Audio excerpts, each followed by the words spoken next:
Good morning, House of Prayer. This is Sharon, and I'm here to talk about spiritual law of protection. In the Bible, there are many different stories where great men and great women of God become fearful. This explains why God encourages his children to fear not 365 times in the Bible. With everything going on in the world, and it's easy to become fearful. With the current state of affairs, it feels like anything can happen. We are all walking in uncertain times, and during uncertain times, that's when the spirit of fear began to try, drawing ever closer to us. But this is where, a child of God, you need to draw the line and refuse to be fearful. So, how do we overcome fear? We overcome fear with the Word of God. The Bible contains the promises of God. Promises I would like to leave with you to take away. These promises can provide you comfort. Comfort is definitely something in these uncertain times that we are living in. So I invite you to keep notes and keep the promises close to your heart.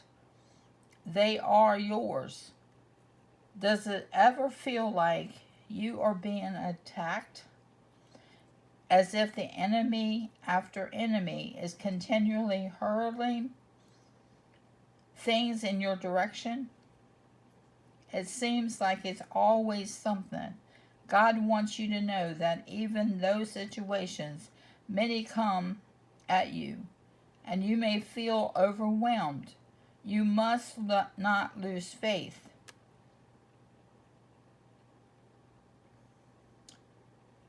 In God, because God is in control. This verse says, "No weapon formed against you shall prosper." Isaiah 54:17. I thank God for that verse does not say that no weapon formed against you, because there would be very disheartening, because weapons and situations always seem to be coming at me. God may allow some weapons to be formed, but even though these weapons are formed, these situations transpire, but God wants to let us know that they will not be successfully destroying us. So today I am here to encourage you with this promise of God. No weapon formed against you shall prosper. Whatever attacks the enemy has plotted against you will not defeat you. You need to make your mind up as a child of God. I will not be defeated. I will be strengthened, encouraged, motivated, redeemed, vindicated, but I will not be defeated. I have too much on the line to be defeated by the devil. Too many people are counting on me. I will not be defeated. These words reside in my heart tonight. If you are God's people and God's with us and for us, then the plots of the enemy cannot defeat us, because we are redeemed by the Lord. God is bigger than any trial or tribulation in life. He has power and sovereignty over the earth, galaxies, and universe. God is all. If we are in God, we are in all. We are one. The Lord is in control, even if things feel out of control or simply out of our control. Trust in the Lord that He is in control and has all the control. Simply give your life over to the Lord and rest assured that in uncertain times the Lord will guide you. Don't give up. Don't give up. And don't give up Be still and know that I am God. And that's in Psalms 46:10. Have faith in God's timing. Remember, God is the God of Joel chapter 2, verse 25. I will restore to you the years the swarming locust has eaten. The next verse, I want to keep it, is the angel of the Lord encamps around those who fear him and deliver them. Psalms 34:7. If we believe in God, God will deliver us. We should not be afraid of our problems. We should not say, I understand the situation will do to us, but rather we should say, I wonder what my God is going to do in this situation. God encamps with us. We have nothing to fear. The name of the Lord is a strong tower. The righteous runneth into it and is safe. Proverbs 18:10. It is during severe storms or even sad events in our lives that we are forced to come to grips with reality and must ask ourselves, where is my faith? Or where is my trust? Is my trust and faith in myself and things, other people, or the name of the Lord, whom King Solomon describes as a strong tower?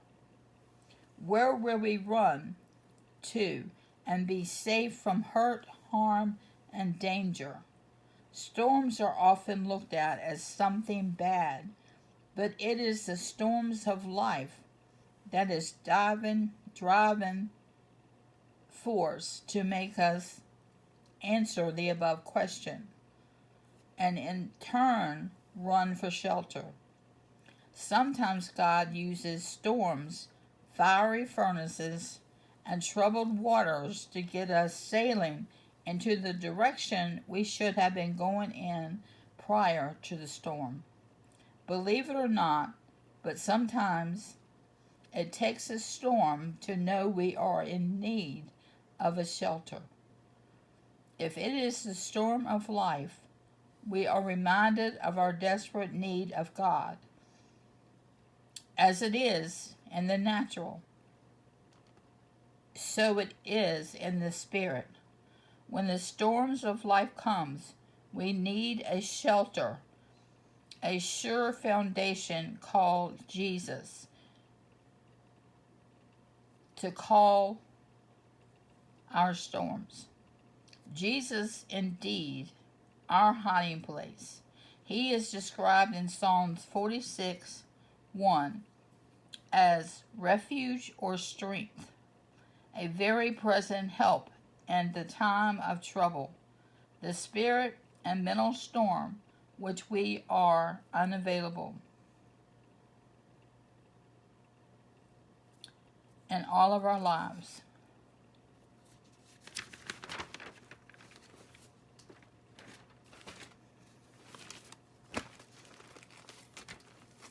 Be just as brutal, as devastating as a physical storm, for they are just as much a reality as a physical storm. They can cause us at times to feel fearful and hopelessness when they begin to rage. It is the name of the Lord that is our storm, our strong tower. It is the place of safety which God promises those who run to him. Those who love and trust him can run into him for safety. Today I exhort you to seek shelter in Jesus and him alone. Seek him through prayer and his word, for you will find a hiding place there. The Lord has not promised us that we would not have storms, but he has promised to be a shelter in the time of them. The storm may be raging all around us, but we are given the promise of a secret place where we can run into. Psalms 91, verse 1. He that dwelleth in the secret place of the Most High shall abide under the shadow of the Almighty. So do not fear, for I am with you. Do not be dismayed, for I am your God. I will strengthen you and help you. I will uphold you with my strength. You and help you. I will uphold you with my righteous hand. All who rage against you will surely be ashamed and disgraced. Those who oppose you will be as nothing and perish. Though you search for your enemies, you shall not find them. Those who wage war against you will be as nothing at all. Isaiah 41, 10 through 12. When God says, do not fear, I don't think it is an accusation of being irrational. When God says, do not fear, there is usually something a normal person would be fearful of.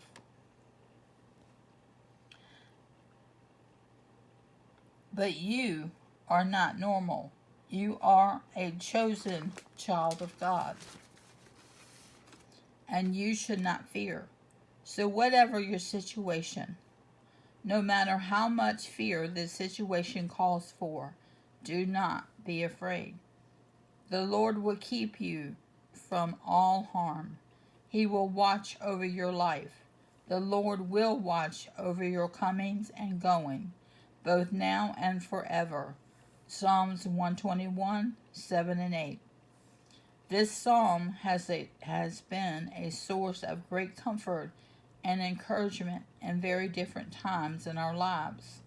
I would recommend that each of you read all the Psalms 121 during this time we're going through. Once the psalmist establishes his help comes from, and now you can be confident in the same. He describes how God shows up for his people. God is always alert, even when you sleep. God is alert and ready to battle on your behalf. You can be confident that he never takes a break, but is right there, ready to act on your behalf. God always protects you, to shade you with his right hand. He cannot be far off. God is with you and will protect you, whether it be in the desert or in the dark. It doesn't mean challenging things won't happen to you, but when it does, mean that he will watch over you and protect you. God is always with you. You can be sure that God will not walk away from you. In your comings and goings, God is with his people. You can call out to him and know he is right there, ready to respond. When thou passest through the waters, I will be with thee, and through the waters they shall not overflow thee. When thou walkest through the fire,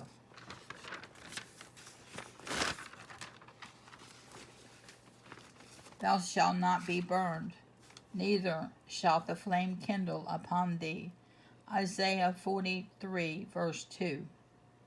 These promises were being tested in their situation. This was a value with holding on to these promises. These promises are not new. So many have held on to comfort, and today I want to leave these promises with you. Keep these promises with you. Memorize them. Teach them to your children. Tell your families, because no matter what happens around you, God is still the same. May these promises return you to him.